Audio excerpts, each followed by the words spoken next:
मला दुसऱ्या कोणाच्या हातचं नको. तू छान करशील, तुझ्या हाताला खूप चव आहे. हां आण ना प्लीज, आय रिक्वेस्ट.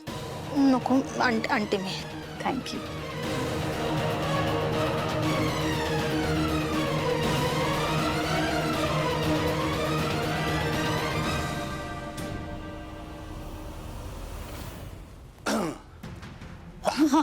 आई ग आई, काय कसं वाटतंय तुम्हाला? काय सांगू, बरं वाटतंय नाही वाटतंय, काही कळत नाहीये. मला वाटतं माझे दिवस संपले. असं काय बोलताय? आता डॉक्टर येतीलच ना, मग कळेल आपल्याला काय ते. हा, काळजी करू नका, मी आहे इथे, आहे तुमच्या सोबतीला. आई ग आई आई आई आई. जर त्या बाईला माझी एवढीच काळजी वाटत होती तर तिने हे घर सोडून जायला हवं होतं ना मॉम. कारण मी तिला एका दिवसाची मुदत दिली होती. आता जर त्या बाईला तिच्या मुलीच्या सुखाची एवढीच काळजी वाटत असेल तर तिने हे घर सोडून जावं. तर मला स्वप्नात सुद्धा वाटलं नव्हतं तू हे टोक गाठशील.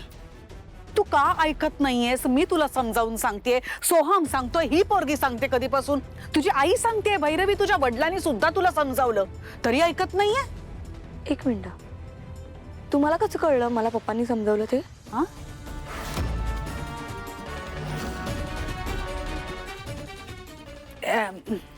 मी बघतो ना. भैरवी मॅडम कुठे आहे? भैरवीजी आतमध्ये आहेत, या. हो, अहो काळजी करू नका. चल आज चल जा.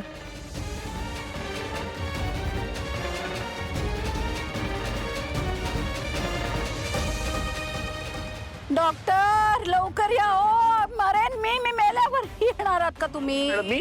उठ्या. अहो आलो आलो. आलाच? अबा फोनवर का बोलताय? ठेवा तो फोन, ठेवा. बघा पटकन बघा काय झालंय मला. बघा, मला छातीत कळ आलीये, धडधड होतय.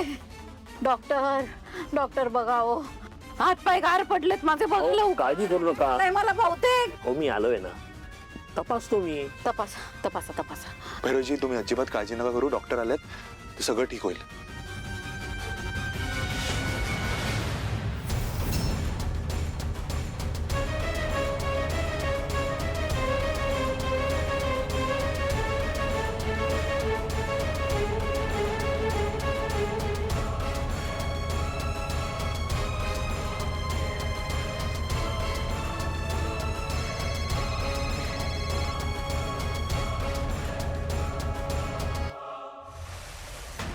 आता कळेलच डॉक्टर नक्की कोणाशी बोलत होते.